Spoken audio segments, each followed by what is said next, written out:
Hey everyone, welcome back to my channel, welcome back to another video, and today we are doing another little fun tier ranking. I apologise if you are bored of me doing tier rankings, but honestly, I've got the bug now, it's so fun, and I just keep thinking of more things I want to rank, so I promise I will have other content coming, but at the moment I'm really in my tier making era. So today we are going to be ranking every episode, all 8 seasons of the original and best and only because the reboot doesn't exist series Charmed. Charmed is my favourite TV show of all time. It's tied with Witch. I couldn't pick between them. Charmed has been my favourite TV show since it first started airing when I was, what, 3, 4 years old. Um, and it's I know that Holly, Brian, and Drew have been speaking on the House of Halliwell podcast about how shocked they are at just quite how young some people were when they started watching Charmed, and I feel like they would be utterly horrified to know that I was literally not even in primary school when I started watching Charmed. But it was just instantly like my favorite show. My mum used to record episodes of it off the TV onto VHS so that I could watch them on repeat. Like this was and is my favorite show of all time. Like, I feel like Charmed raised me. Like, these people feel like my family. These characters feel like people that, like, I actually know because they've been in my life, like, my entire life. Like, Piper and Leo taught me about true love, and I love this show more than I could ever actually, like, put into words. This is my favorite show of all time, and I'm wearing my little triquetra necklace for the occasion. Thought we would do that to really hammer home the charmedness. Um yeah, so I thought, you know what I'm gonna do? I'm gonna rank every episode. Now there are not 72 episodes of Charmed. 178. There are 178 episodes of Charmed, so I'm not expecting that this will be a short video. This is probably going to be multiple parts. Um, because that's a lot of episodes. But yeah, that's what we're gonna do today. We're gonna rank all 8 seasons of Charmed. Now, um, just in case I forget the title, forget what the like episode they are, because if I look at a title and I can't remember what it is, I have brought my Charmed: The Power of Three companion guides so that I can very quickly look up an episode if I can't remember what it is, because honestly that's faster than me having to faff about on the internet. So yes, I have got my Charmed Bibles, and we're gonna get into it. So first of all, of course, we need to look at the tiers. So I've got, I think, 7 tiers for this one, because I just figured there are so many episodes that it's really hard to I think I'm gonna need a lot of tiers to try and rank this one. So our top tier, normally I would go with God tier, but of course we're going with Leo tier because Leo pretty much is God, honestly. Like, I mean, he is an angel, he's a literal angel. He becomes an elder, and an elder is like kind of like a really high level angel, so pretty much God. And Leo is the best character in the entire show. My lifelong husband, my dream boy. I love Leo more than life itself. Leo is one of the best boys who has ever existed, the best boy to ever best boy. So Leo tier. I love how this website is giving me 2 separate adverts for Avatar: The Way of Water. Like, get off me. The cookies, no. The cookies have seen have seen what I spend my time doing on this laptop. Second tier is iconic as Miss Hellfire. So these are for the episodes that aren't quite Leo tier, but are super iconic, really close to being top tier. Because Miss Hellfire is iconic, so. Then we have, God's sake, something mid this way comes. So these are for the episodes that are like, I still really like, but not quite iconic or Leo tier, but like still good, but like mid range good. So something mid this way comes.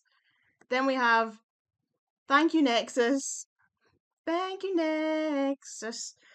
These are for the episodes that like I still enjoy, but they're not quite there. These are on the lower end of like these are on the lower end of like, yeah, the lower end of like.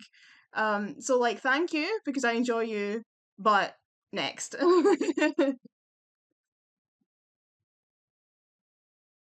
Then we have I am cringe and I need to be loved. These are for the episodes that all are bad. Like can't be argued that they are definitely not good episodes, but like I can't help but love them. There are some episodes of Charmed that are definitely in the so bad it's good camp, and this is for them. So like Leo down to Nexus are like episodes that are good. Then we have episodes that are bad, but I love them anyway. So that's what I'm cringe and I need to be loved as for. Then we have Forget Me Yes. There's an episode in season 6 called Forget Me Not, where Piper like forgets that she has a son. Um so these are for the episodes that are just forgettable. The episodes where I look at them and I'm like, I don't even really remember what that episode's about, to be honest. So that's for the just the generally forgettable ones. And then at the bottom tier, we have Vanquished to the Underworld. These are the episodes that are terrible, the episodes that should not exist, the ones that if I could, they would be getting sent straight to the underworld. So those are our tiers. And we've got our episodes down here, as you can see. They are color coded by season to match the DVD box sets. So they are incredibly bright. But yeah, so they're in order, which is great. So we're just gonna make our way through them. So obviously starting with season 1, we have Something Wicca This Way Comes, the very first episode, not the pilot, because the pilot was a different episode. Um the unaired pilot with Laurie Rom playing Phoebe. So this is the first episode, Something Wicca This Way Comes. So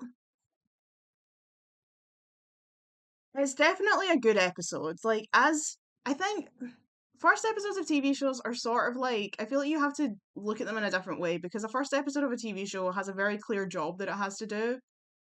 The actual ability to set up a series is incredibly difficult. I know because as a writer, the thing that drives me completely insane is trying to start something because trying to figure out how to set up something is really, really difficult. Writing the opening page of a book is one of the most challenging things as a writer.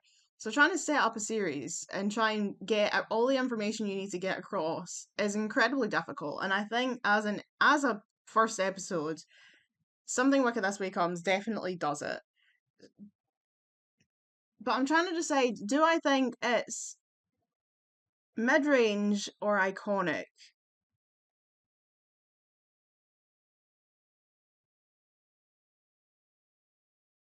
I think, oh my god, they're not in order. Hold on. Why are they not in order?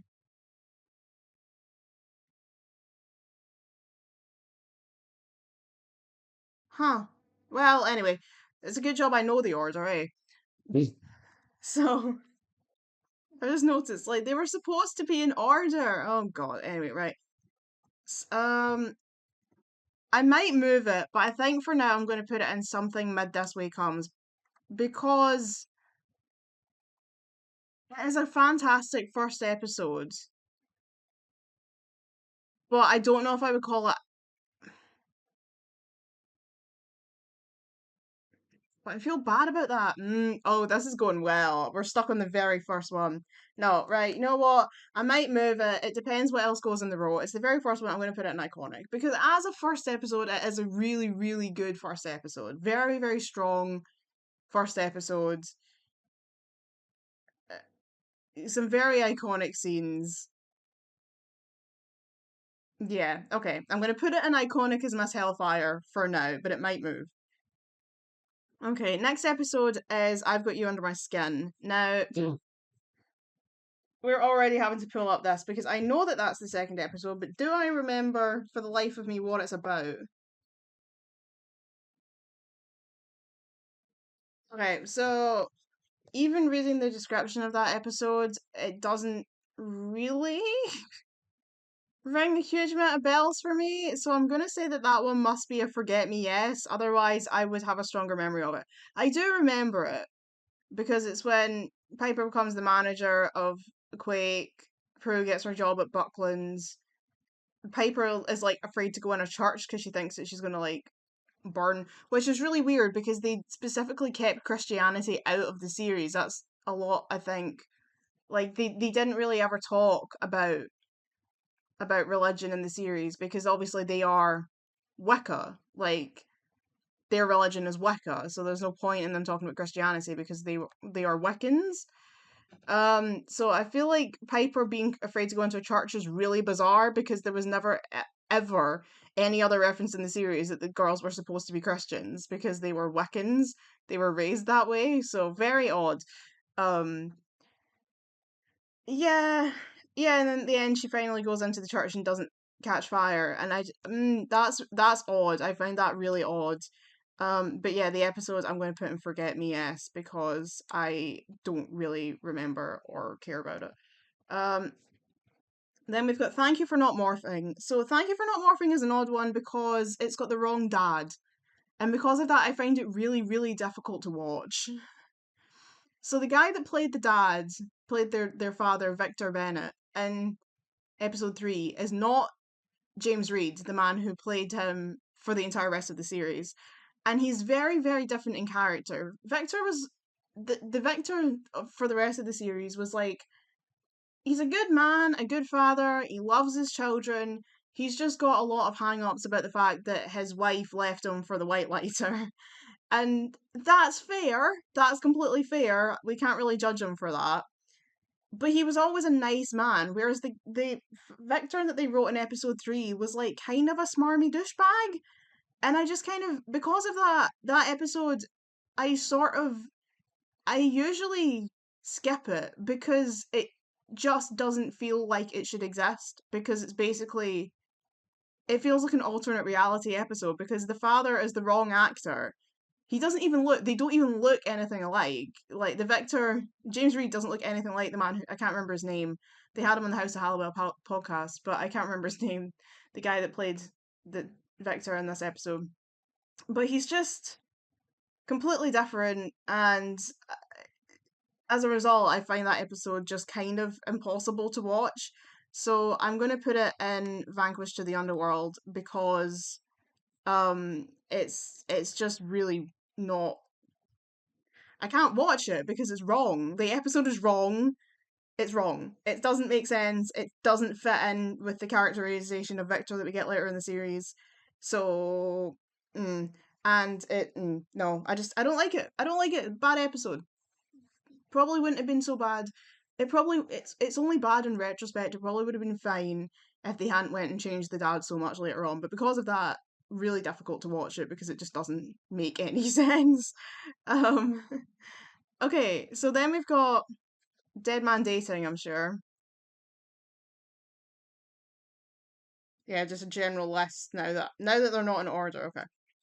So next up we have Dead Man Dating. Dead Man Dating is iconic as Miss Hellfire. It has John Cho in it. Where is it? Dead Man Dating. It has John Cho in it. Back before he was like John Cho, before he was like a famous like Hollywood movie star. And it's a great episode. It's got so much emotion in it for just being 4 episodes in. And like, look, obviously I'm glad that Piper didn't get to continue her relationship with the ghost because she needs to be with Leo. But it's like John Cho's character, name escapes me, is the only other character that I can ever accept as having had a relationship with Piper because he was great. That whole episode is beautiful. The emotion that's in it, especially for only being 4 episodes in, like, it's amazing. It's a great episode. Iconic as Miss Hellfire. Dream Sorcerer. Um,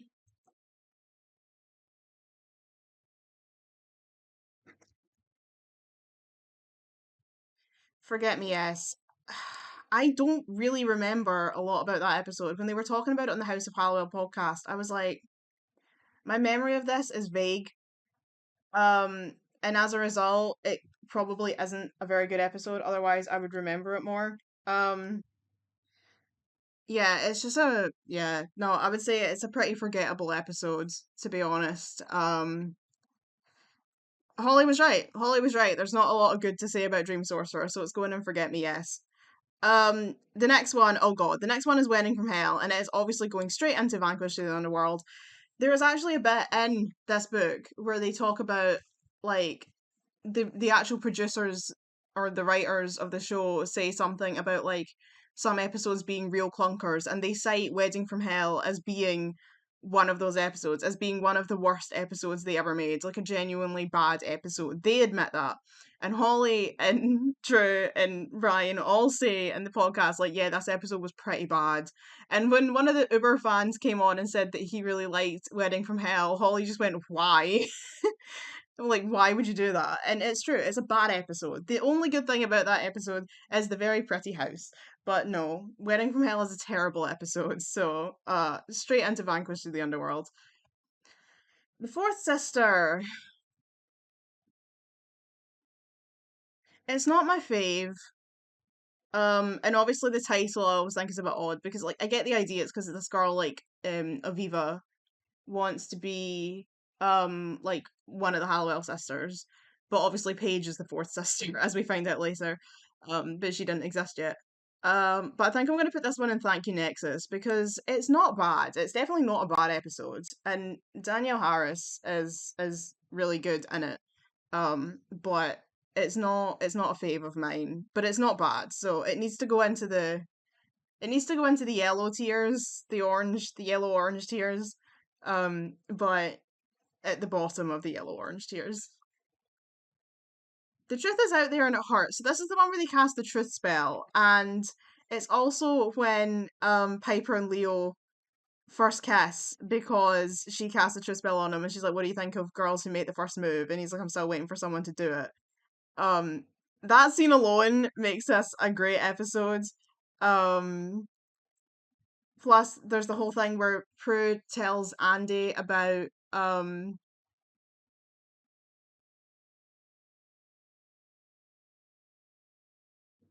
thinking, should I change something mid to something good this way comes? I think I will, because I feel like mid is the wrong thing to say here. I'm going to change it to something good this way comes, because the episodes in here are meant to be good, but I feel like calling it mid is making me doubt putting things in it. So, something good this week. That's now really boring to your name, but like, shut up. Right. Fuck it. Um, where is it? Right. Because I don't want to say that this episode is mid, because it's not mid. It's good. It's just that it's not iconic. So yeah, it's going in something good this way comes. Yeah, Andy, Prue telling Andy that she's a witch under the truth spell to see what he says, and him not taking it well. It's a really good episode. And yeah, it gave us our first ever Piper and Leo, proper Piper and Leo content. And for that, it wins all the awards from me. Witch is back. So this is the one where they kind of like have like Melinda Warren's locket. And it's funny because like the bad guy in this episode is called Matthew, and he like murders, he's like trying to kill all the Halliwell witches. But then Matthew ends up being Wyatt's middle name. And obviously that's because he's named after Paige.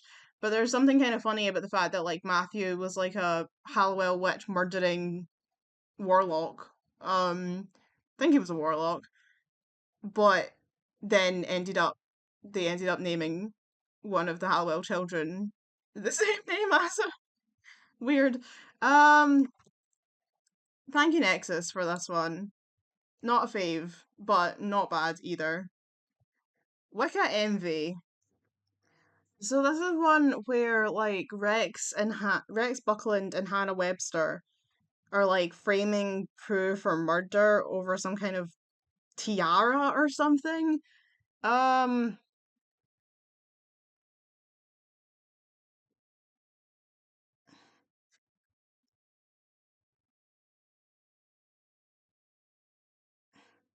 I'm trying to decide between Thank You Nexus and Forget Me Yes, because like I feel like it is kind of a forgettable episode, but I really like this is it's funny because this is literally the end of the Rex and Hannah storyline. They only lasted what's that 10 episodes, um, but like Hannah is played by what's her face? The woman that played the mum in Good Luck Charlie, Amy Duncan. Um, I can't remember who played Rex Buckland. I'm sure he was someone as well. Um, I like them as characters, and it's kind of weird that their storyline ended so quickly. But ugh, I think I'll put it in Thank You Nexus just for the Rex and Hannah content. Feats of Clay. Feats of Clay. So this one is about Phoebe trying to help her ex-boyfriend Clay with some kind of Egyptian urn thing. Um, uh, it's going on Forget Me Yes because I am drawing honestly most of a blank about what the heck this episode was even about. Um, so I don't think it couldn't have been very good. Since my brain is completely blanking on what the heck it's about. Season one is not the best. I would say it's my second least favorite season. Season 8 takes the award for the worst season. Not that it's bad, it's just worse. But season 1 did definitely have more forgettable episodes because it was still trying to find its feet and it was still trying to figure out what it was. So some of the season 1 episodes are kind of forgettable. They're not necessarily terrible. Some of them are, Wedding from Hell, but they are definitely forgettable. So um, yeah, some of them just aren't ringing a bell with me quite as much because it's not. So they just honestly, it's like I could watch some of these episodes 100 times, and I probably have, and my brain still isn't really remembering them because they're just not very good. The Wendigo. Wendigo is iconic as Miss Hellfire. I love this episode. I love the Wendigo. It's funny because like there's Wendigos in Supernatural, there's Wendigos in Until Dawn, but like if you say Wendigo to me, I always think Charmed because that's where I first learned what a Wendigo is. And it's great. Like Piper, it's the first time someone gets properly turned into something in this show. Like Piper becomes a Wendigo, and like that ends up happening a lot that people get turned into stuff like Prue turns into a dog, Phoebe turns into a banshee, a mermaid, they all turn into goddesses, like they get turned into stuff all the time. And the Wendigo is really the one that started that trend, and it's really good.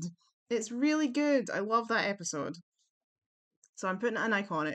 From Fear to Eternity, that has to be a Leo tier episode. It's the first episode with Barbas, and Barbas is absolutely the best villain Charmed ever had. He is so scary. He is genuinely one of the only TV villains that ever makes me feel like scared. He scares me. He is so creepy, and the way that he messes with our heads, and like that he tried to drown Prue in a pool because she's afraid of water. Like he is so messed up, and he keeps coming back. Like it doesn't matter how many times you get rid of Barbas, he just reappears again. He's like, "Hello, ladies, I'm back again." Like you cannot escape this dude. He's always there, and he is so scary, and he is so like he messes with their head, their psyche, more than like any other demon in this show ever did. From Fear to Eternity is a fantastic episode, and I think it's really a turning point, honestly. I feel like this is when the season proved what it could actually do. Like, this is when it went from being like mid to being like this show actually has teeth because that episode is really disturbing and it shows you like how serious this show could be, and it's not just like haha funny, like we have powers, what can we do with them, let's try and like get these two Quake employees together, oh no it went wrong. Like it's not it's a lot more serious than that, it's a lot darker than that, and he was like the proof that like so far we'd only had like kind of like not the most like terrifying villains. He was the proof that actually the world that the Charmed Ones inhabit is a lot darker than they've realized so far, and that there are some genuinely very disturbing demons out there that are going to hurt them. And yeah, I think it's a great episode. So Leo tier. Secrets and Guys. So this one is Prue is like involved in a bank robbery.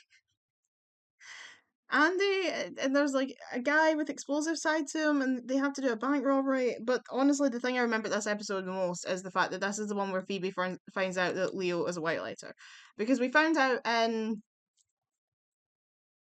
Wicca envy, I think. Leo like goes to the door and orbs, but there's no explanation. So we're all the audience are like, Leo's not just a handyman. Like, what is he? What he's magic. What is he? Ah. And then in this episode, like he's floating to like fix the chandelier, and Phoebe walks in, and you do have to wonder why the fuck Leo thought it was a good idea to do that when he's in their house. They could walk in at any point. He's just like freaking levitating in the living room.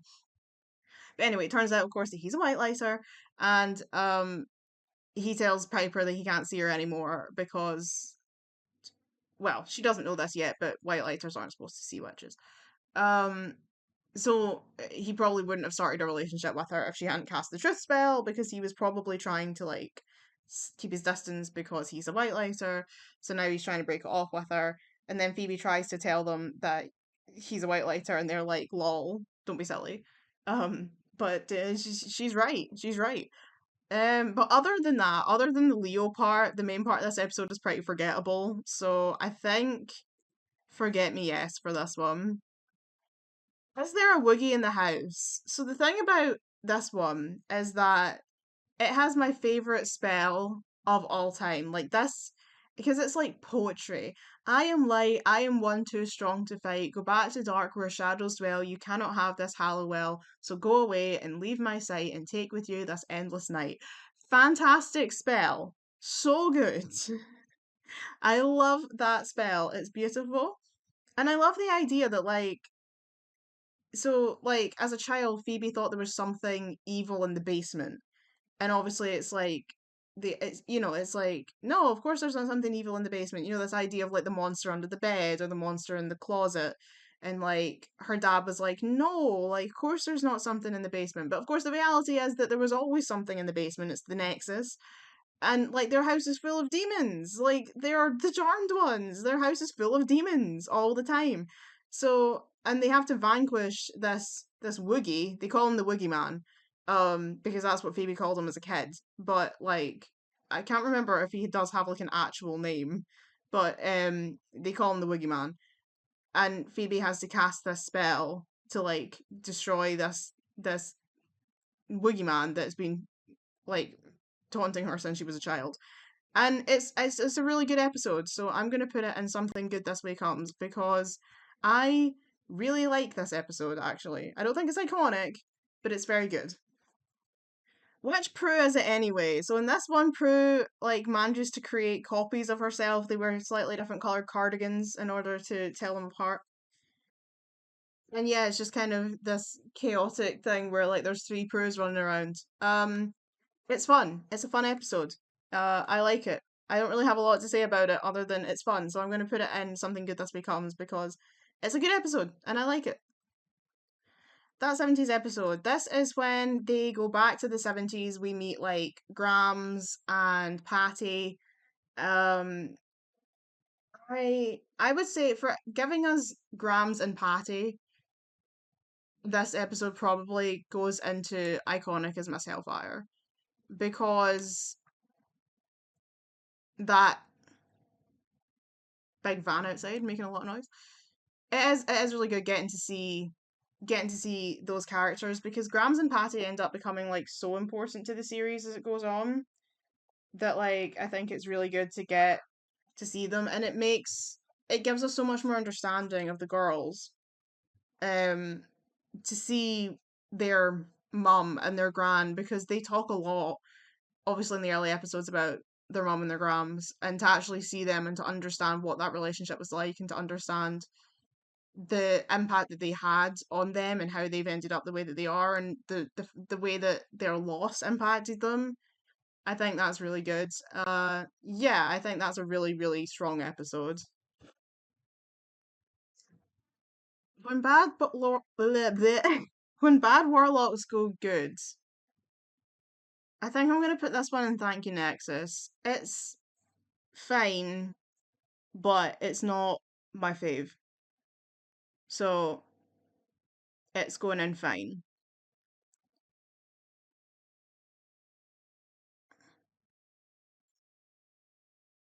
So, really interesting fact. So, this episode is called Out of Sight, right? But my Charmed Companion Guide, I've just noted, calls it Blindsided. That's not the title of this episode. What? How did that even happen? How did the companion guy get that so wrong? Because I looked there and I was like, when I was flicking through there, I was like, what the heck is Blindsided? I've never heard of this episode because that's not the title of this episode. Oh, so this is the first episode with the Grimlocks. I think the Grimlocks are really cool as villains, actually. Like, I really like the Grimlocks. So I think for that, I'm going to put it in Thank You Nexus just because I like Grimlocks. I don't think it's the strongest episode in the world, but I think Grimlocks are really cool villains. So I'm gonna put it in there, is what I'm gonna do. I don't have a lot more to say about that. The Power of Two. This is the one where Phoebe goes to Alcatraz, which is just really bizarre. Like I get that it's in San Francisco, so I suppose you might as well, but I think I'm gonna put that one in Forget Me Yes because it's not. I don't think it's the most exciting episode in the world. No, I've not got a huge affinity for that one, so I'm gonna put it in Forget Me Yes. I realize I'm not getting to the I'm cringe and I need to be loved yet, but that's a very specific tier, specifically for episodes that are so bad that they're funny. So season one, that's the thing. Season one isn't dramatically bad enough. Like the episodes are more like bland than like outright bad. Some of the episodes in the later seasons will definitely be going into that tier, but there's very specific like parameters for that tier. Love Hearts is absolutely I was gonna say iconic as Missy Hellfire, but is it Leo tier? Yep, Leo tier. Leo tier for Love Hearts. That is a great episode. Leo gets shot by a dart lighter. Piper tries to save him. He's dying. She's crying, and then she manages to heal him because he gives her his powers and she can't figure out how to use them. But as it turns out, that his powers were always fueled by love. So she needs to admit that she loves him in order to save him, and it's just so beautiful. And we get to see Darklighters, and Darklighters are cool. Like to this day, my mum and I still refer to Michael Chuckle as the Darklighter because the first time we ever saw him was playing a Darklighter in Charmed. And even though I've watched all of Battlestar Galactica, it's one of my favourite shows, and he plays Sam, Sam Anders, I still think of him as the Darklighter because of one episode of Charmed. That is the power of Charmed. Anyway, yeah, Love Hearts is Leo tier, and Deja Vu all over again is absolutely Leo tier because that is one of my favorite episodes of the entire series. That episode is so good, and I think it was if From Fear to Eternity was the first turning point, Deja Vu all over again was the second turning point because it was when we saw just how dark this show could be. And I love the whole idea. They keep resetting the day to try and make things better, but every time they do, they just make things worse. And every time Prue gets a little bit closer to telling Andy how she really feels about him, and then eventually she tells him that she loves him, but then he dies and they can't reset time anymore, so they just have to accept that he's gone. And that final scene at his funeral honestly breaks my heart. I loved Andy, right? I haven't mentioned this, but I loved Andy as a character. I think Andy was such a good character. I know that Drew Fuller does not agree, according to the House of Halliwell podcast, but I loved him. And I'm still to this day very sad about him dying and him dying in that episode in his funeral. And this song, Calling All Angels, is the song that plays in the funeral scene, and it just breaks me. And Prue deserved to be happy, and it's so unfair. And I just, yeah, fantastic episode. One of my absolute favorites. Leo tier. Okay, season 2 now. So, first off, we have Witch Trials. Braxis, yeah. So, this is the one that's set on the anniversary of them becoming witches, and they have to fight Abraxas, and the Book of Shadows opens like a specific page, and they figure out that it was Grams who was trying to like steer them in the right path from the other side. And I think this one is something good this way comes because this is a good episode. It's a nice episode. We get to see the fallout of season one's finale, Prue dealing with Andy's death, and I really like it. So now, season 2, episode 2, Morality Bites is going straight into Leo's here because this is my favorite episode of all time. I love this episode so much. Anyone who knows me knows that I love a good alternate reality episode. I love anything that gives us like an idea of what could be or what like might have been if certain things had happened. Like Supernatural's what is and what should never be, you know? Like episodes that show us another look at how things could be in this world. So this episode looking at possible future for the Charmed Ones, where things have gone really bad for them. Like Piper and Leo had a daughter, but they got divorced. Prue is this blonde workaholic, and I still don't understand how Shannon suits that wig so much because she is too pale to suit blonde hair. It's so unfair because I'm pale and I've never suited blonde hair. So unfair. Um, and then, of course, Phoebe is in jail and she's going to be burned at the stake for being a witch.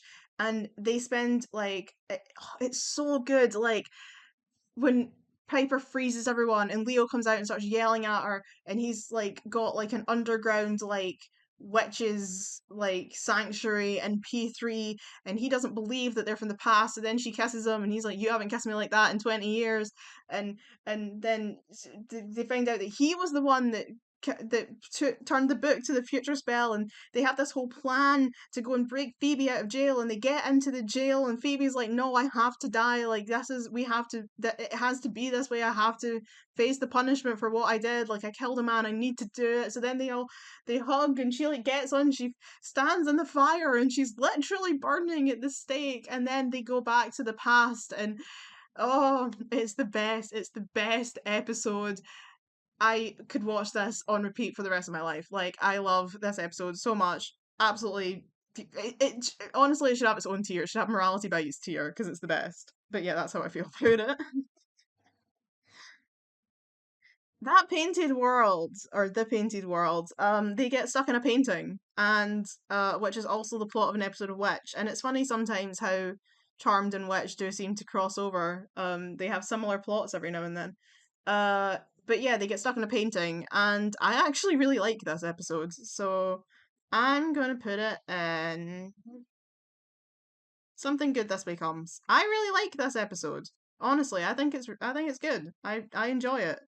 Um, yeah, fun episode. The Devil's Music. Is this the one? Is this the one with the freaking concert? Yes, this is the one. Oh my god, who is the band? Is it the Bare Naked Ladies? Who is the band? I want to say, was it the Bare Naked Ladies? Anyway, this episode is bad because it's got too much Jenny in it. Jenny is Dan's niece that lives next door and the most pointless character. She got into the title sequence, and I don't know why, because she was the most pointless character, and then she just randomly got written back out with no word. She just disappeared one day, and that was the end of her character. And yeah, so this one, look, I don't really dislike any episode of season two. Season two is one of my favorite seasons, and I think even though some of the episodes are kind of cringe, I really like all of them. Honestly, like I don't think season two has a particularly bad episode. We'll get to it, but um, sorry, I keep looking at the window because my neighbors are doing something and I'm so nosy. But this one is definitely on the worst side, so I'm going to put it in that where did shit. Thank you, Nexus, because it's not horrible, but it's not good. So thank you, Nexus, for this one. What's next? She's a man, baby, a man.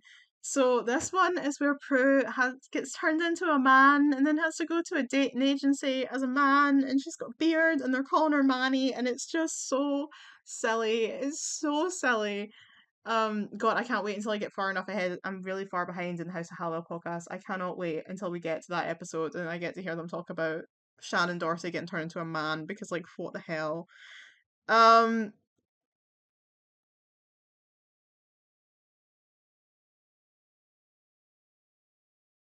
I'm gonna put it in something good this way comes. I don't care. That episode is so silly, but I love it. Like, I know that probably means it should go into I'm cringe and I need to be loved, but I don't think it's cringe. I think it's just a bit silly, but like, I don't think it's cringe. No, I'm gonna put it in something good this way comes because I think that episode is fun. It's silly, but it's fun. So Black Magic. Um, I quite like the kid in this episode, Kyle, and I like the kind of the storyline because this is when Prue's debating going out with Jack, who is played by Lachlan Monroe, who I love. So I think I'm gonna put this one in Thank You Nexus because I don't think it's an amazing. I don't think it's quite good, but like it's fine. It's not a bad episode. I feel like this is too high.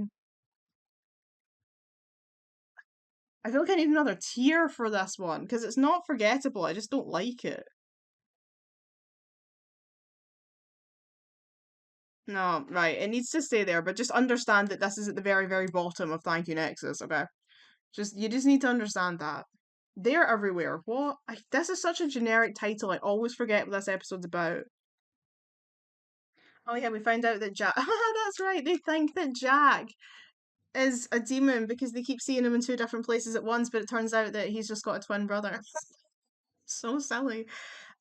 This episode, right? I'm gonna put this one in Forget Me Not because like it is. It, the title is very generic, and honestly, actually, so is the episode, and it's got too much Dan in it for my liking.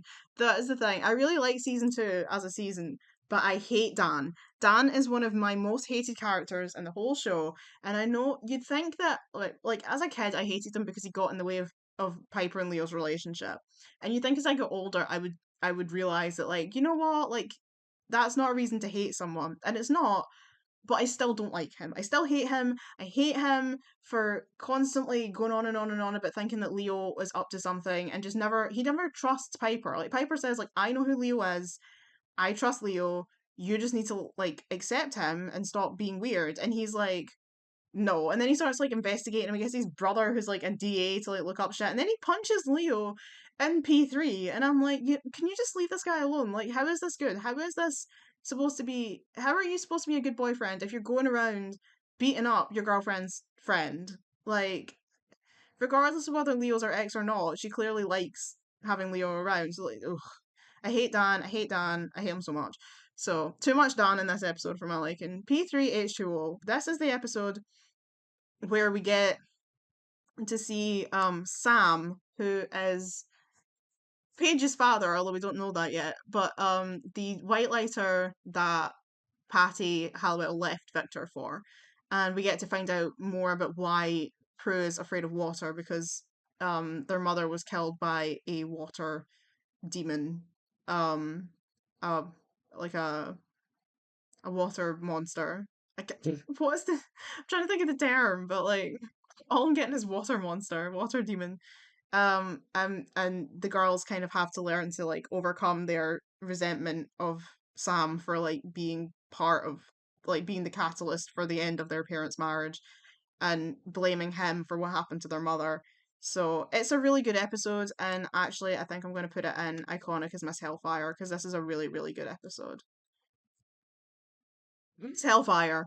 Um, well, the thing is, I don't actually think that. Yeah, yeah. I was gonna say I feel like it should be in Leo tier, but actually I don't think I quite like it that much. So I think Miss Hellfire is going in Miss Hellfire tier, which makes sense. Miss Hellfire is iconic. I love Bane. I love Prue and that outfit. She looks incredible. I've used the name Bane in like so much stuff over the years because of Bane from Charmed. Like I just think he's awesome. I love Bane. Fantastic episode. So enjoyable. Iconic. Heartbreak City. Now, let me double check. That, yes, the one with Cupid in it, of course. The original Cupid, not Coop. Because there's more than one Coop. More than one Cupid. There's only one Coop. Um, again, too much Dan. Yeah, oh, yeah, and Dan moans at Piper for keeping secrets from him. You know what? I am going to put this one in Forget Me Yes, because this one is quite boring. Yeah, bit bland. Reckless Abandon. Oh God, oh no, this is the one where they get the baby. They have to look after a baby whose name is also Matthew. What's characters in this show been called Matthew? I'd forgotten about that. Yeah. No, honestly, actually, you know what? I mm,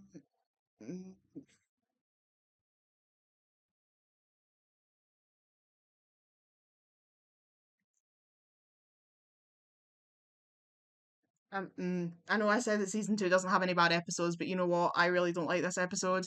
It's, I just, maybe it's because well, no, it can't be. I was gonna say maybe it's because I'm not really a baby person, but like, I don't have any issue with Wyatt and Chris later on in the series. I just think this episode is a bit bad. It's just yeah, honestly, that's kind of it. I just think it's a bad episode.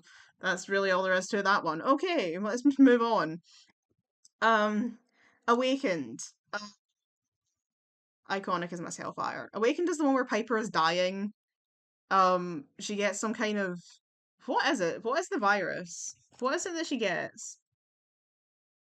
A royal fever. She gets a royal fever, and she has to go to hospital, and she's dying, and everyone's crying, and then Leo meets her like in the veil between life and death, like the passageway between life and death, and manages to heal her because he wasn't allowed to heal her because she wasn't like, it's some kind of rule where like you're not allowed to heal people from like illness. You can only heal them from like magic or like injury, but you can't just like heal them of a royal fever apparently. So he has to meet her in the veil between life and death where the elders can't see him to bring her back. And then when she wakes up, she says his name. And she goes on to say that like she only said his name because he was literally there. Like he was the one that saved her. But Dan doesn't know that. So Dan just thinks that she woke up from her coma and like was thinking about Leo and not him. And I'm like, screw you, Dan. Leo, but that scene of Leo like meeting her and the great beyond, the sweet hereafter, and healing her is so good, so beautiful, and I just love like all of the emotion of this episode. It's great. It's great. It's great. I love it. Animal pragmatism. Oh God. Oh God. No, you know what? I'm going back on myself now, but you know what? Vanquished to the underworld. This is the one where they turn I think it's like some college girls or something like try and cast a spell and turn guys into like animals, and one of them's like running around. He's like half pig, and it's just so bad. It's just so bad. And I thought, do I want to put it in I am cringe and I need to be loved? But you know what? Honestly, no. Like I don't love this episode. I don't, I honestly don't. This is the thing. Like, season two, Reckless Abandon and Animal Pragmatism, I don't hate, right? Season two as a collective, I watched the entire season. There's no skips in season two for me because I just enjoy the entire season as a whole. But, like, individually as episodes, I would say that they are bad. So, that's where I'm at with that. Pardon My Past. That is going straight into Leo tier. Pardon My Past is a fantastic episode. This is the one where they go and they look at their past selves. So like like the sisters of the past, and Phoebe is this like kind of very sexy evil witch, and they like like the old Piper and Prue try and like choke her to death with her own like beads and like Dan's playing the piano, and oh god, the if you're the only girl in the world and I were the only boy. And they have to like find the evil necklace to like destroy it because like the previous Phoebe is like trying to like possess like present Phoebe, so she keeps like randomly like choking to death, and they need to like find the magic necklace, and they're like, oh, she threw it in the fire, and it's a fantastic episode. It's one of the best. Again, it's not an alternate universe, but like we get to see like it's set in a different time. We get to see like different versions of the sisters. So, and they're in flapper gear and they look fantastic. It's a great episode. And I saw they're watching it very soon on House of Hallowell. And they put up a poll like what's the best like which one of these episodes is the best, and like Pardon My Past won by a country miles because everyone knows. Great episode. Give Me a Sign is the one where like Piper's trying to figure out like if she wants to be with Dan or Leo. Um and then eventually she's like, I never needed a sign to know where my heart lies. And that in itself makes this episode good because like I love that scene. I love that scene. Oh yeah. I was gonna say like I was gonna say, but like, what is the main plot of the episode outside of that? It's got Barbas and it's got Bane. So like, iconic as Miss Hellfire because I love Barbas, I love Bane, and the whole thing with Piper and Leo was fantastic. So absolutely iconic as Miss Hellfire. Great episode. Murphy's Law. This is the one that has Amy Adams in it because Amy Adams, when she was younger, had a habit of just appearing in random shows. She has been in Charmed. She was in Smallville. She was in Buffy. She kept appearing in random TV shows before she went on and became like a famous movie actress. This one I would say is probably Thank You Nexus. It's a bit bland. Oh wait, no, actually,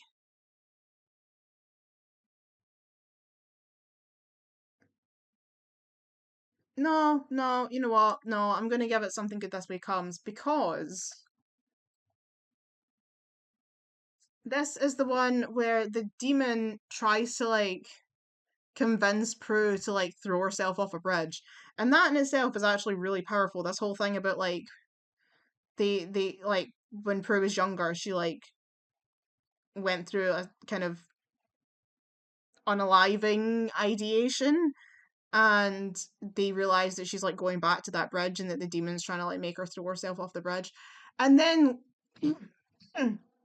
and then Leo comes in. Now Leo's lost his powers after what happened in Awakened, but he like demands his powers back from the elders so that he can save Prue. And he like orbs onto the bridge and like knocks shit out of the demon.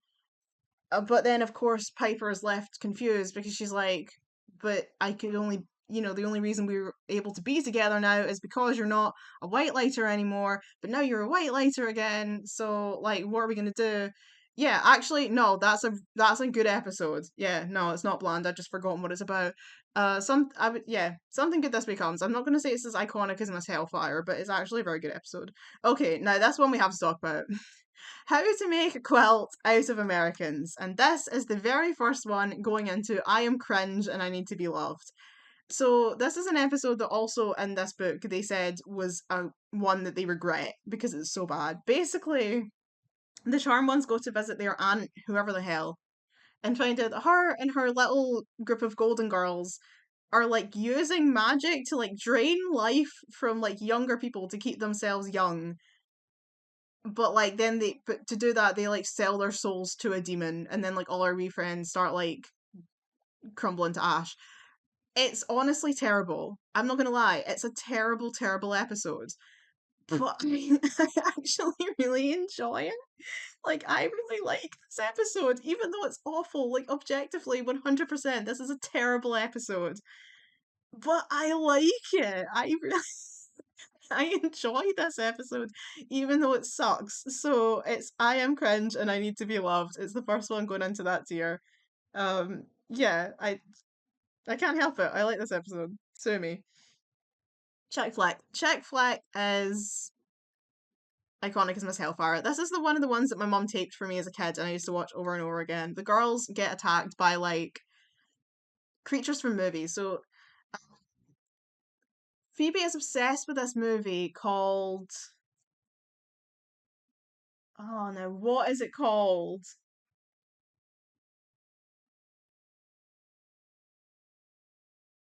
Oh, I can't remember now. Does it say in here?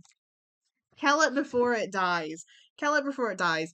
And then like the guy from the movie becomes real and she's like, "Oh my god, like it's my love of my life. Kill it before it dies, man."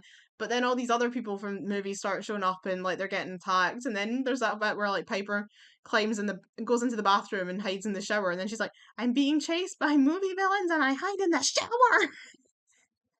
It's just a really fun episode where the girls are getting like chased around the house by like movie villains, and I just think it's a lot of fun. So I really like that episode. Ex Libris. Ex Libris is also I would say iconic as Miss Hellfire. I really, really like this episode. This is the one where Dan and Leo end up in a fisticuffs in P3, and that's not why I love the episode, but it certainly helps because screw Dan, and he needed to do something really bad so that everybody knows that he sucks ass. And he did. He punched Leo, and I think this was definitely a point where Piper was kind of like, "You need to get a grip of you damn self. You can't just go around punching people." stop that. And like at first she's like, why are you beating up, like she says to Leo, like, what is going on here? And he's like, he punched me first. And I'm like, I fully believe that because like Leo's a pacifist. He's not gonna punch Dan in the face. Come on. Actually, I really like the actual story of this episode. It's it I just yeah, like I feel like saying it's iconic is kind of weird because like I wouldn't say there's anything about this episode that's particularly iconic other than Dan and Leo having fisticuffs in P3, but I really like it. It's just an episode I really enjoy, so I'm putting it in iconic because I like it. So deal with it. Astro Monkey, yeah. So this is the episode where the doctor who treated Piper and Awakened has been fixated in the fact that she managed to miraculously recover from a royal fever, despite the fact that she was at the brink of death. So he's like trying to figure out how she did it. So she's got like these monkeys, and he's been testing things on monkeys, and the girls have to take care of monkeys, and it's kind of random. But the monkeys are cute, and the episode is a lot of fun. And Piper really struggles with the whole thing about like they end up like having they either I can't remember if they had to kill him. I don't think they killed him, but like he died. The doctor guy died. And Piper really struggles with that, and I think it's a good episode. So something good this way comes for Astro Monkey. Apocalypse not iconic as Miss Hellfire. The Four Horsemen of the Apocalypse. I love this episode so much. Such a good episode. I love the Four Horsemen. I love the thing with the spirit board, and it's such a good episode. And them having to work with the bad guys, and then they're like they're going on about pentagrams and talking about like the history of the pentagram. It's a great episode. I love it. Big love for Apocalypse Not. Be careful what you wish for. As a finale, I would say is actually one of the worst. I'm going to put it in Thank You Nexus because the genie guy in this episode is really irritating. But at the very least, we got rid of Dan. So, pros and cons. Uh, and that's the end of season 2. On to season 3 now. We have The Honeymoon's Over. So this is the episode where Piper and Leo have buggered off for like 3 months or some shit to go and see the elders, and Prue and Phoebe have been doing everything without them. It's fine.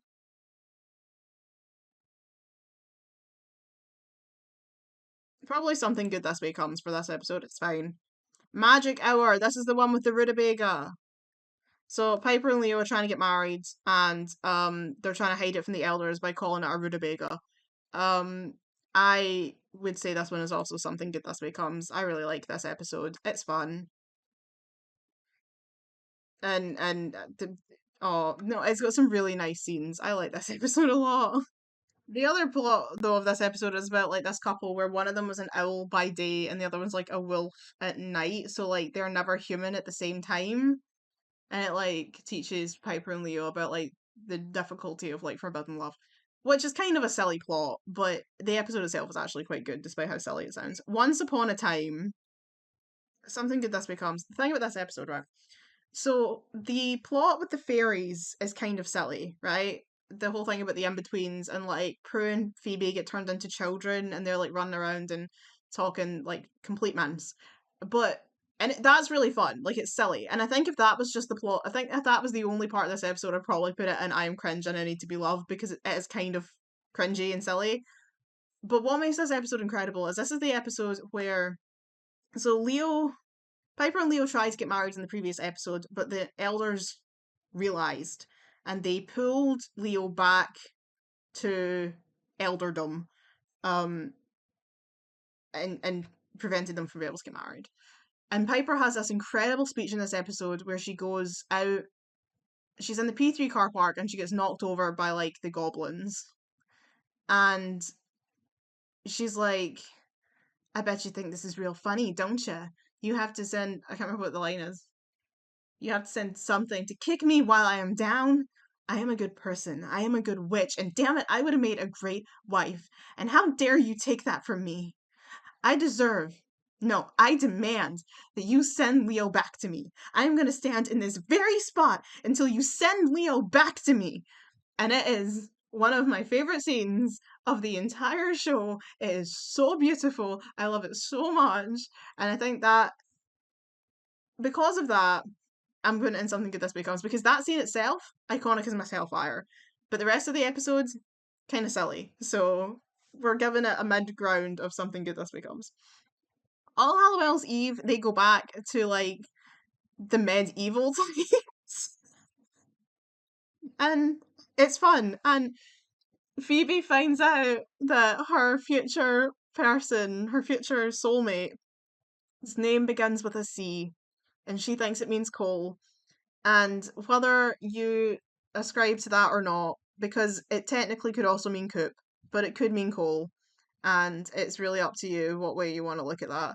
But it's very good. I like this episode a lot. I would say this is iconic as Miss Hellfire. All Halloween's Eve is really, really good. And I love the whole medieval thing that they've got going on, and I love the discussion of Halloween and how Phoebe doesn't like the depiction of witches wearing like pointy hats and stuff.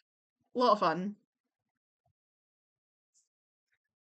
I should say season 3 is my favorite season, so prepare for a lot of really good episodes in this one because season 3 is my absolute favorite season.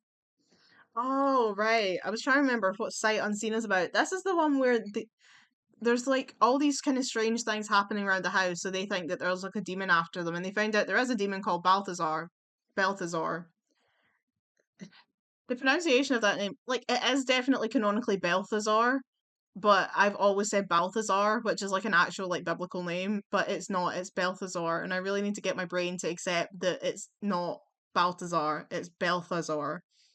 Anywho, um, aye, so they think that there's a demon like pursuing them, but it actually turns out that it's a girl that works at P3 who's obsessed with Prue and is stalking her. Decent episode overall. Not the best. Not the best in the world. But fine. So probably thank you Nexus for this one, because it's like it's fine. It's not the best, not the worst. Primrose Empath. So this is the one where Prue ends up with empath powers, which is interesting because Phoebe actually becomes an empath later on in the series. That's one of her core powers in like season 6. I think she gets that power, but Prue has it temporarily in this episode, and yeah, it's bad. It's bad times. It does not work well for her. Um, I would say probably Thank You Nexus as well. It's like fine. It's not the best. It's not the worst. Power outage. Is this the one? No, that's exit strategy. What is power outage? You know, you have to laugh because some of the descriptions in this book are really long. Like some of them take up like 2 pages and some of them take up like 2 paragraphs. And I'm like, I feel like that should be a description of how good the episode actually is because like if you're describing the entire episode in like 10 lines, it's probably not that good an episode. Um yeah, power outage I is forgettable for me, I would say. I'm gonna put it in forget me yes. Sleuthing with the enemy. Sleuthing with the enemy. So this is when they find out that Cole and Balthazar are the same person, which is kind of cool because like they think that like Balthazar's like attacked Cole, so like Leo tries to heal him, but he can't because Cole is a demon, so he can't heal demons. And they're like, oh, and then Prue's like, oh my god, Cole and Balthazar are the same person. And then they're like, oh no, we're gonna have to vanquish Phoebe's boyfriend. Ah, and it's yeah, no, a good episode. It's a good episode. Where the heck is it?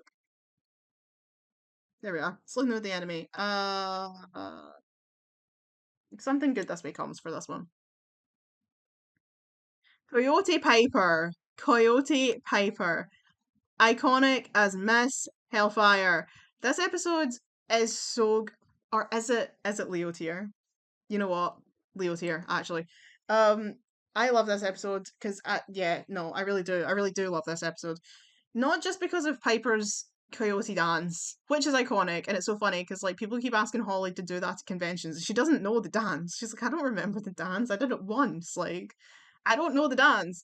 Um, but it's funny because this episode always gets on my nerves, like because I just don't understand how no one knows. Like, I say this all the time when I watch the show, but the amount of times that the girls get like possessed or like have their personality altered or something by some kind of spell or something, and the rest of them don't notice. So like Piper's so out of character in this episode, and the girls are just like, Piper's acting kind of weird today. It's like, you're magic. You know that if your sister's acting dramatically out of character, maybe you should suspect that maybe something magical is going on. This happens all the time. How are you not getting this? Like, it's so silly. It's so silly that they don't notice. But anyway, no, I love it. And I love, oh, the fact that the way that they have to save her is by, like, killing Piper. And that bit where, like, Prue, like, throws a dagger right into Piper's chest. And then Leo comes running in and he's like, "What the hell? I can't heal the dead." And, oh man, such a good episode. And like he's the only one that figures out that she's not really Piper. And I'm like, her own sisters couldn't tell. And Leo, who's known Piper not that long in the grand scheme of things, could tell. And I'm like, y'all are bad sisters. We all scream for ice cream. I think I'm gonna put it in Thank You Nexus. It's not the best, but like I am very tempted to put it in I'm cringe and I need to be loved, but it's it's not really. It's not cringe. It's just a bit odd. They go into this like pocket dimension where there's like an evil ice cream man, which sounds silly, and I think if you read the description on paper, you probably would think it's cringe, but in execution, it's actually a lot darker than you would expect. So I think I'm gonna put it there. Blinded by the white lighter. The character in this episode is so annoying, the white lighter lady. And I mean she's meant to be. But she's so annoying. But I think I'm gonna put it in something good this way comes, because it is a very good episode. She's just annoying as all hell. This is funny because I've got like I mean there's more to go. But like I'm saying season three is my favourite season, yet like I only got two episodes in the top two tiers at the moment. Maybe I'm being too harsh. Maybe I don't know. Well, we've got a lot of episodes to go, so we'll see. Uh Wrestling with Demons. I'm cringe and I need to be loved, 100%. This episode is so stupid. Why is there an underground demonic wrestling ring and why are the charmed ones getting involved? It's so silly. 100% I'm cringe and I need to be loved. What is this episode? It's not bad. It's just silly. Bride and Gloom. Oh. Bride and Gloom, iconic as Miss Hellfire. This is the one where the girls get turned evil, and it's so funny. Like, Leo gets turned into like a literal stick in the mud, and they like shatter him, I think. Like, he gets frozen, he gets shattered. The girls have so much fun playing evil. It's so good. I love it. This is a fantastic episode, honestly. I love it so much. It's so fun.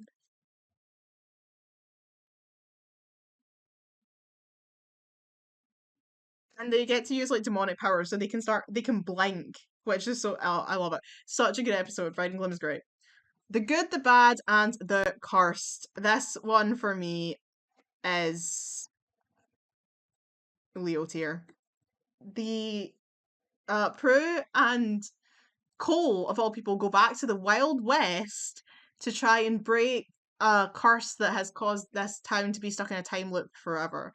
The town they go to this like old town and it's like abandoned, but as they figure out it's not the people just disappeared one day, like they just stopped existing, and it's because the people had been stuck in a time loop. So like their world ended on this one particular day and they've been stuck reliving that day for the rest of the time, and they need someone to break the loop. So Cole and Prue go back to the past, back to the Wild West to break the spell, while Piper and Leo kind of trudge about in the modern day version of the same town. And I love it. It's great. I love that episode. Leo tier for me. Just Harried. Um,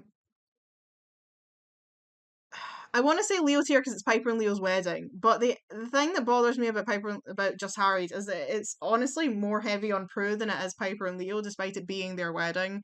I feel like Piper and Leo's wedding doesn't get enough attention in Piper and Leo's wedding episode, but the episode is more about Prue like having like an evil astral, like she has an astral projection that like keeps who has no inhibitions. So she like this guy rides in on a motorbike in the middle of Piper and Leo's wedding, knocks over the cake. Prue astral projects out her body, and her astral projection gets on the motorbike and rides off, and like ruins Piper and Leo's wedding.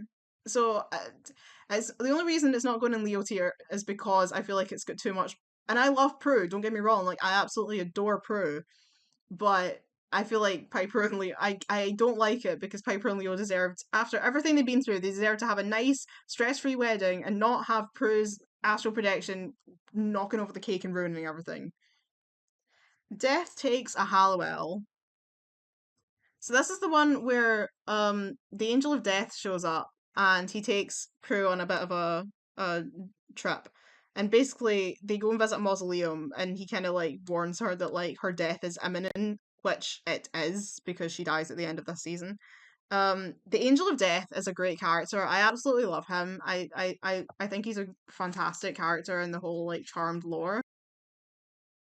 Rewitched. This is the episode where we get to see like what happened when this is when we get to see how Grams died. So we get it's a flashback episode to like before the series began and we get to see like what happened when Grams died. Again, really good episode. I think uh I'm debating between Iconic as Miss Hellfire and Something Good This Way Comes. I'm gonna give it Iconic as Miss Hellfire. Yeah, because I think it's a really good episode. It's a really important episode. San Francisco. See, now this is right. Here we go. I was saying a minute ago how there wasn't enough episodes up here. It's because they're all in the back end of the season. Iconic is Miss Hellfire for San Francisco. This is an episode where the girls and Leo get like possessed by the seven deadly sins. So like Piper becomes a glutton and she keeps buying stuff like off the shopping channel and she just buys so much stuff. Prue becomes prideful and she keeps like walking into really dangerous situations because she's too convinced of her own ability. Phoebe gets possessed with lust and she's just making out with every guy that she sees, although I don't know how that's all that different to the regular Phoebe, but yeah, never mind. And Leo becomes sloth and just won't get off the couch and he's just sitting all day on the couch eating like Cheetos. Great episode, really fun. I really love it. It's great. The demon who came in from the cold.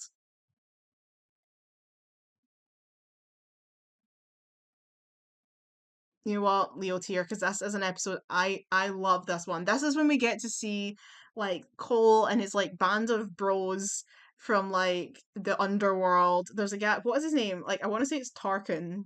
Tarquin. What is his name?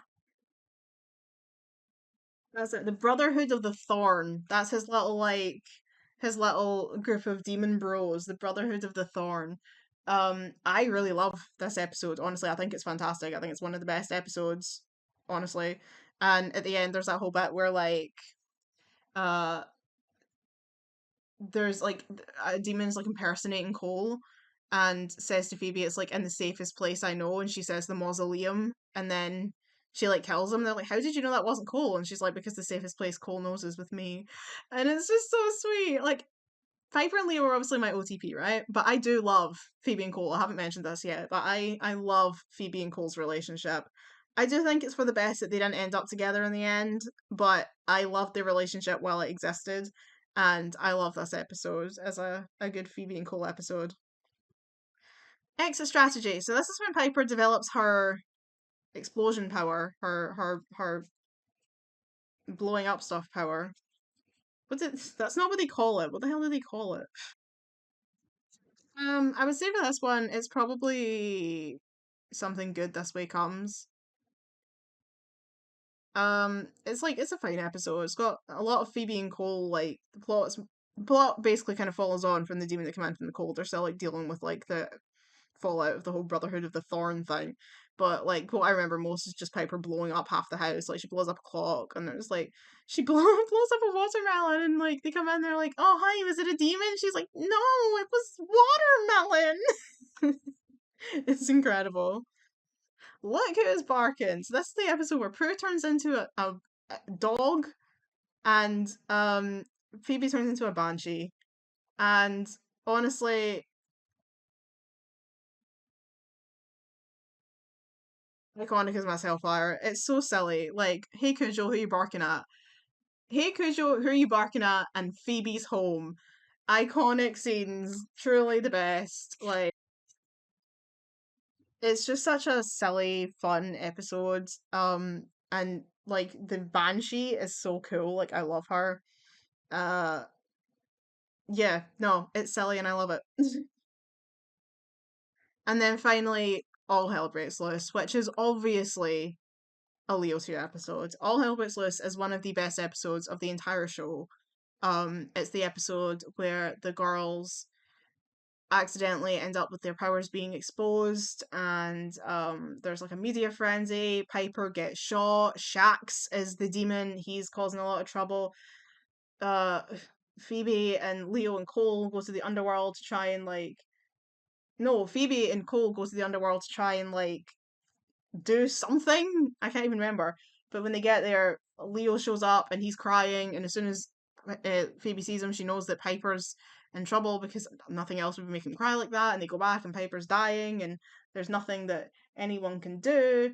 And then Cole manages to get them Tempest, the guy from the first season finale, to reset time so they can try the day again and prevent all of this from happening. But when the day restarts, it ends up that Shax manages to murder Prue, and that is when the episode ends with Prue and Piper lying on the ground unconscious. And of course, we know that this was the end of Prue's story. She died in this episode and she didn't come back ever again because drama offset.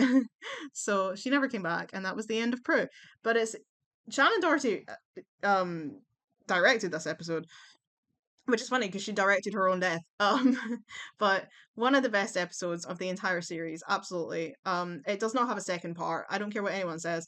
There is this weird Mandela effect online where people think that All Hell Breaks Loose had a second part that has been erased from history. It's not true. Like, it's not. It's not true. There was only ever one part to All Hell Breaks Loose. There is no second part, and I really hope when they get that far in the House of Halliwell podcast, they'll address that fact because there might have been scenes, there might have been cut scenes, there might have been deleted scenes, there might have been scenes that somehow at some point got their way onto the internet that people might have seen, or everyone is just Mandela affecting a scene that didn't exist. But people think that there was a second part where Bruce arrived. There wasn't. It was supposed to. It was ended on cliffhanger. There was no. There was no second part to this episode. It's nonsense. Um, and people need to stop perpetuating that lie on the internet. To be quite honest. Okay, season four. So, Prue and Shannon Doherty are officially out of the series, and we now have Paige, played by Rose McGowan, coming in to fill out the charmed trifecta. She is our new third sister, and I absolutely adore Paige. And I think Charmed honestly deserves credit for being able to pull that off because very few shows can kill off one of their main characters and replace them with another character and have the show still maintain its quality. Rose said that when she joined, she'd basically been told that by her like agent that they didn't expect Charm to continue past season four because of the cast change, and it was basically just like, here's something for you to do for a year. And as it turned out, the show lasted longer without Shannon than it did with her because it had 3 seasons with Prue and 5 seasons with Paige, so it ran longer without Shannon Doherty than it did with Shannon Doherty. So Rose thought she was coming along for a year. She's ended up here for 5. Oops. Um, but yeah, I think Charmed, honestly, and they were obviously incredibly lucky by the fact that they'd already had this plot about the mum cheating on their father with a white lighter. So they had this ability to write in a sister that actually made sense. Like it wasn't a contrived explanation. It actually fit the lore that we had of the series that the mum had had a baby with her white lighter who then had to be given away because white lighters and witches weren't allowed to be a couple, which this was all established in the first 3 seasons. So they actually managed to write in a fourth sister without it complicating the narrative because it actually would have made sense anyway with what they'd already established. And I love Paige. For a long time, Paige was my favourite sister. When I was younger, I related a lot more to Paige than the others. I think nowadays, I feel like Piper's probably my favourite sister now. I think as I get older, it depends. What it's never Phoebe. Phoebe is my least favourite sister. But the other three I kind of switch between them because it sort of depends. Like when I was younger, I related a lot more to Paige and her sort of free spirit kind of nature. And then as I kind of got a bit older, I started to relate more to Prue and this kind of like headstrong, kind of isolated, like trying to do everything yourself and carrying the weight of your world on your shoulders kind of ideal was I've related a lot more to Prue. And now that I'm a bit older again, I relate more to Piper as this kind of like peacekeeper, mother hen type kind of person who just wants to make a happy home life and have a happy family and just be a good person and hold everything together. Um, so I feel like my favorite sister really depends on which one of them I relate to on any given day. So it flip flops between Prue, Paige, and Piper, but it's never Phoebe. But I absolutely love Paige. There are people out there who say that they won't watch past season 3 because of Paige, and I'm like, I don't know what's wrong with you because girl was a queen. So anyway, Charmed Again Part 1 and Charmed Again Part 2.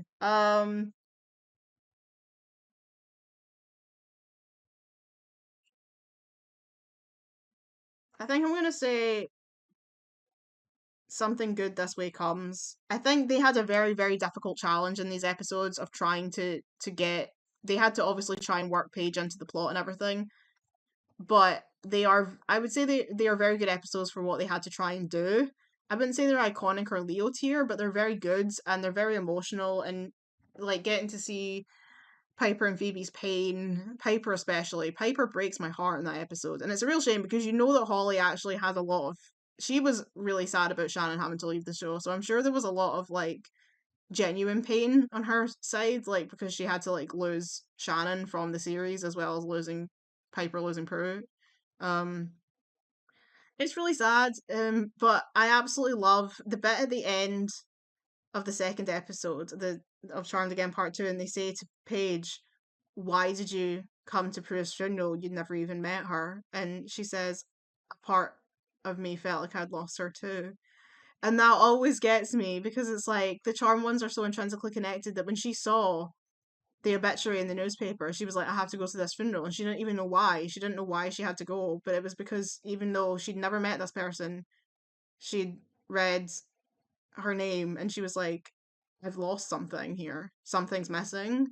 And it was her big sister. And I think one of the saddest things of the entire of Charmed is the fact that Paige never got to meet Prue because it was so obvious and there was a lot of time, especially in kind of season 4, season 5, when she talks about trying to be Prue. She really, really looks up to Prue as this like super witch and she wants to be like Prue, even though she never met her. She idolizes her big sister, her eldest sister.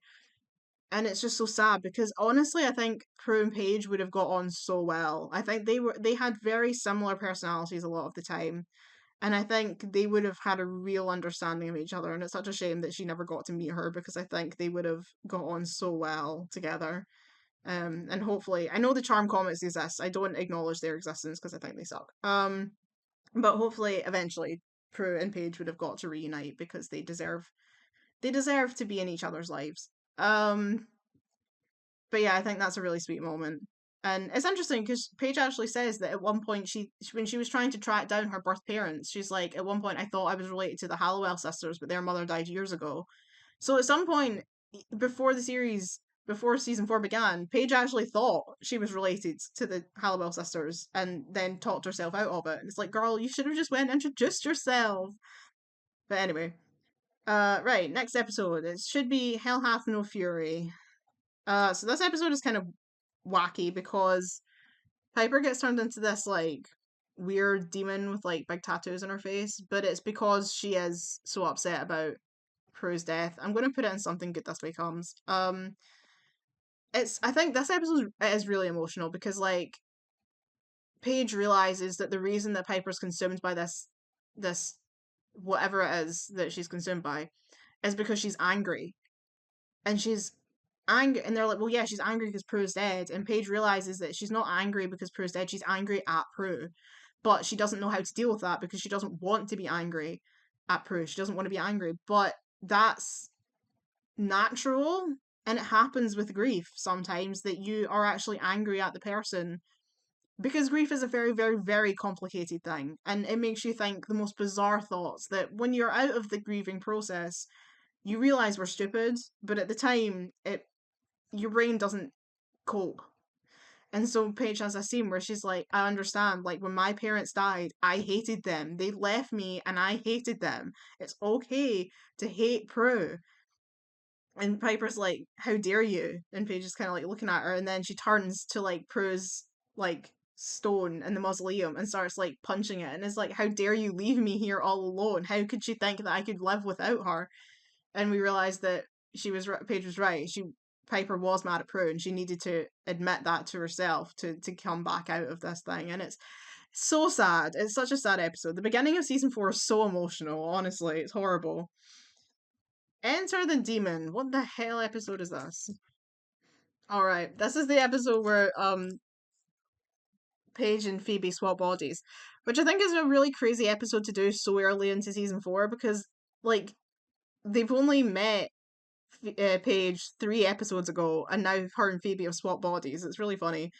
But it's I would say it's probably Thank You Nexus. Like I don't think it's the best episode in the world, but like Phoebe playing Paige is so funny because she does it so well. She's got this kind of like really high pitched voice, and she's always like eating lollipops and stuff. And like it's again, I think it's crazy that they did this episode so early in season 4 because Alyssa and Rose hadn't really spent enough time together to be able to recreate each other's mannerisms that well yet.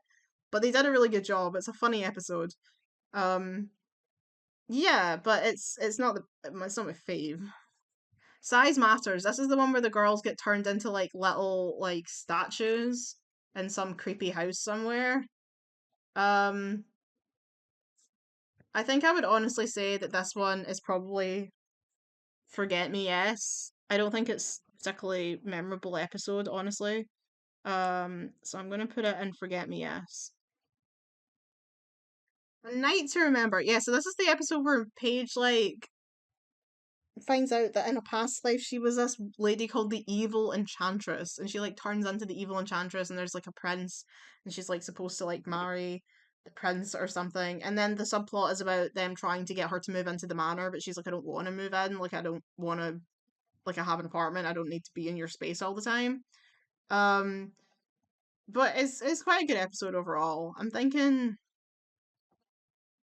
probably Thank You Nexus for this one. It's not the best. It's not the worst. Brain Drain. Brain Drain is absolutely Leo tier. This episode is so good. This is the one where Piper ends up believing that she is in a mental institution. Um and the it's so funny because like she so she's in this mental institution where like she believes that her and 2 of the other patients are sisters, right? So Paige and Phoebe aren't her sisters in this universe, like they're just other patients. And like Leo is a doctor that works there that she has a relationship with, but like she's not supposed to because he's a doctor.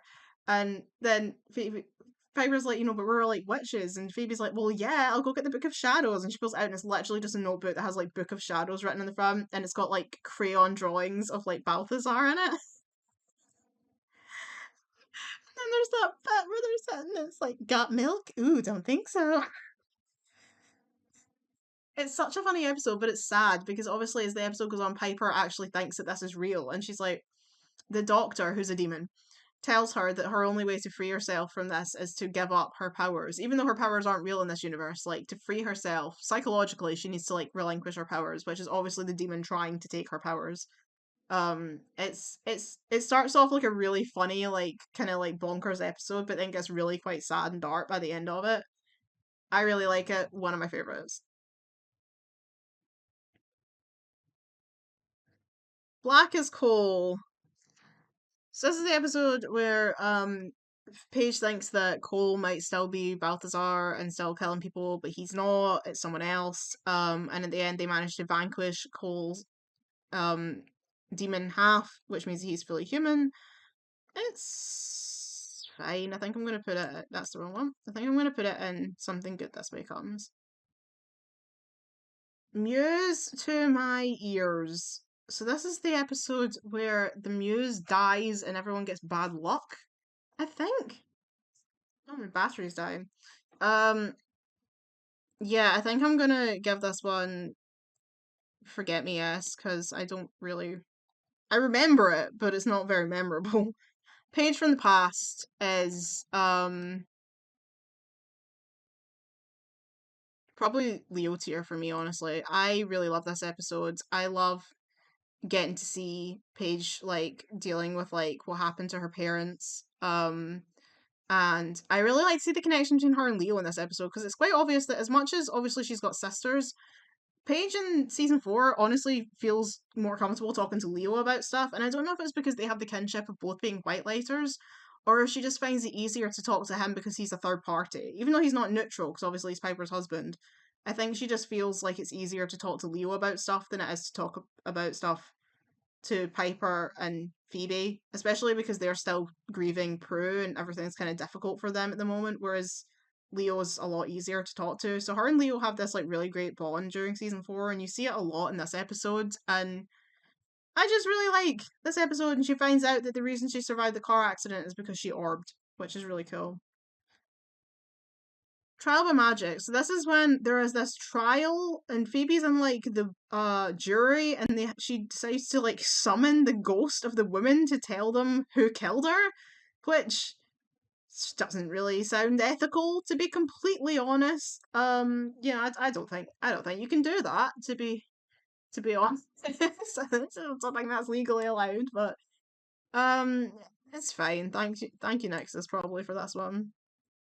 Lost and Bound. So this is the episode where Piper and Leo have to help this kind of young fire starter kid, and he's like got to go to like some evil school, and they talk about like they have this Piper and Leo are having this debate about binding their child's powers and this kid and how maybe his life would be easier if his powers were bound because then people wouldn't be trying to like hunt him down, he wouldn't be taken to the evil school.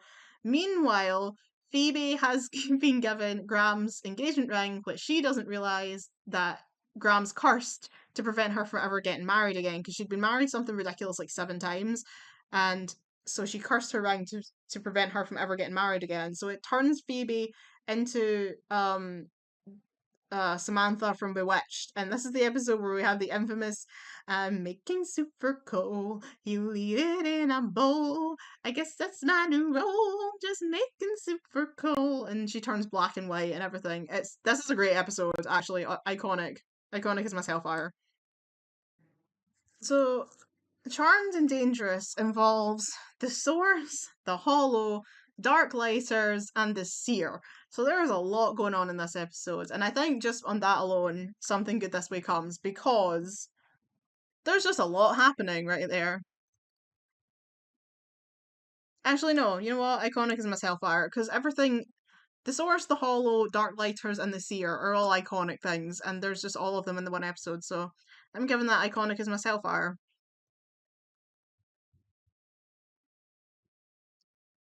The three phases of Phoebe. This is when Phoebe like ends up. There's like a younger version of herself and like an older version of herself, and I don't even remember why that happened. To be honest, I think I'm gonna give it Thank You Nexus. It's a good episode. Like I remember, it's fine, but like I don't know. It's just not the best. Merry-go-round. So this episode is frustrating because Cole now is he's like absorbed the power of the Source. So he's like evil again, although he's like fighting it. He's like struggling to like he's evil again, but he still wants to marry Phoebe because he still loves her.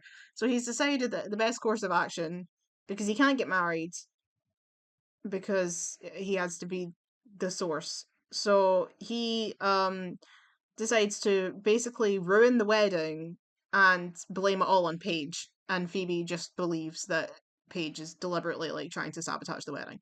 And I think because of that, I'm going to put it in Thank You Nexus because again, not a bad episode, but it it needs to go at the bottom of the yellow ones because I'm mad at Cole for doing that to Paige. So, following on from the previous episode, Cole is basically now trying to kill Paige to get her out of the picture because she knows that he's still a demon and she's going to try and tell Phoebe about it.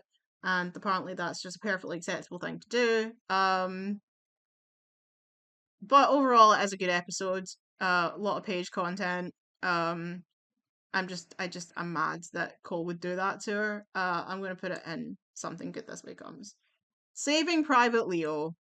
That is a Leo tier episode for me. I love this episode so much. Um, yeah, it's all about Leo, about his past when he was in the army. He was an army medic during World War Two. That's how he died and became a white lighter.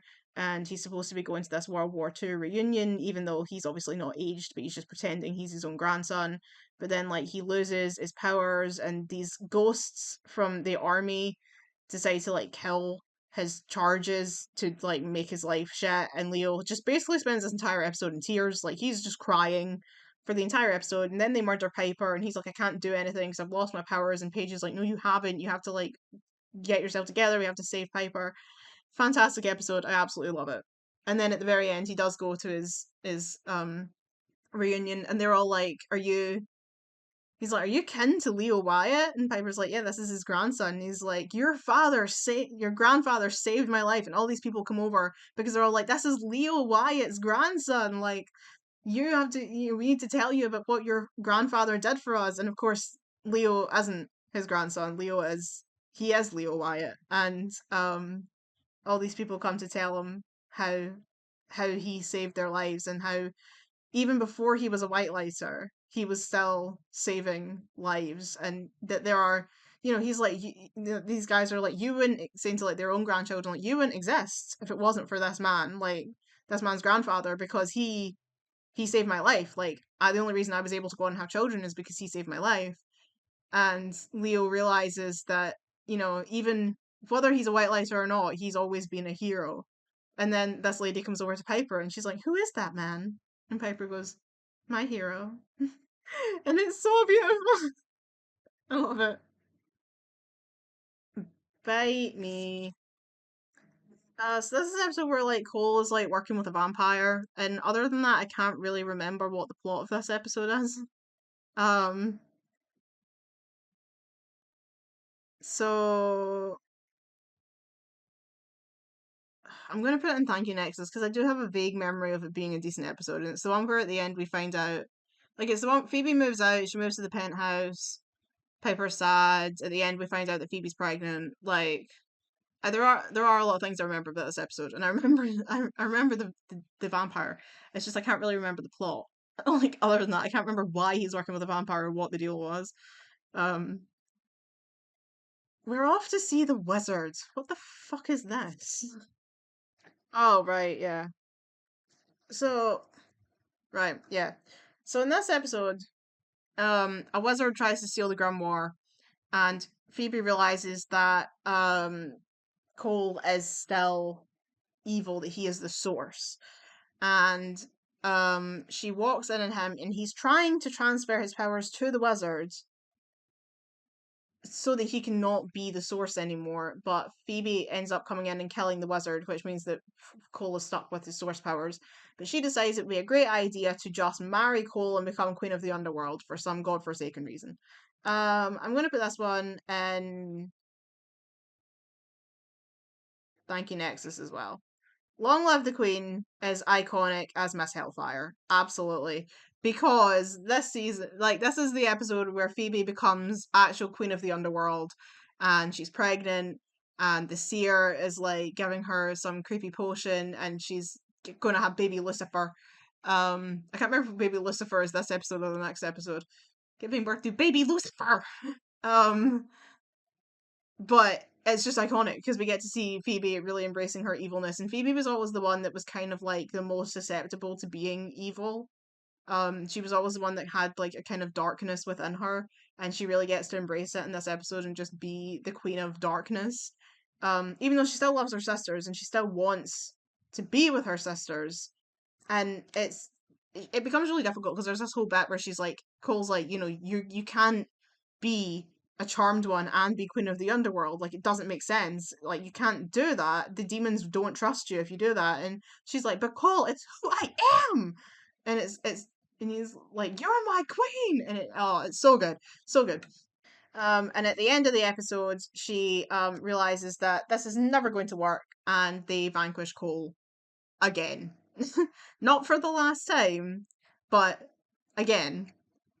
The next episode is about the seer trying to steal uh Phoebe's baby so that because she's like, this baby was never yours. It was always mine. I love the Seer. The Seer is incredible. Her actress is fantastic. I love the Seer. Such a cool character. Crazy hair. Um, so yeah, she basically like the baby was never actually Phoebe and Cole's baby. It was always the Seer's baby that she basically put in Phoebe. Very strange. Don't understand. Magical pregnancy nonsense. But anyway, the seer takes the baby back, but then the baby like explodes the seer from the inside, and she it just goes boom. So, crazy episodes, but actually really good. So, I'm gonna put it as an iconic as my Hellfire because honestly, like Long Live the Queen and Womb Raider feel like one, like kind of feel like a two-parter, like they're kind of two parts of the same story. Which Way Now is honestly quite a crap finale, and to be quite honest, is a bit um I'm gonna put it in Forget Me Yes actually because it's kind of bland. The Angel of Destiny shows up, not the one from season 8, and it's like, hey, I could take away all your powers and you could be normal, and they're like, that's an idea, and Paige is like, I don't want to be normal, I only just got my powers, and they're like, but Paige, we've been doing this far longer than you, and our lives suck, and also our sister died that time, and she's like, well, yeah, but you know. And they kind of had this, it's basically just a whole episode of them having a debate over whether or not to get rid of their powers. And then at the end, they're like, no, we want to keep our powers. And the Angel of Destiny's like, cool beans, also Piper's pregnant. And Piper's like, it's pregnant. And that they all get excited because Piper's pregnant. And that's the end of the show. Well, end of the season. Yeah, so that's season 4. But yeah, it's kind of a bit of a forgettable episode, honestly.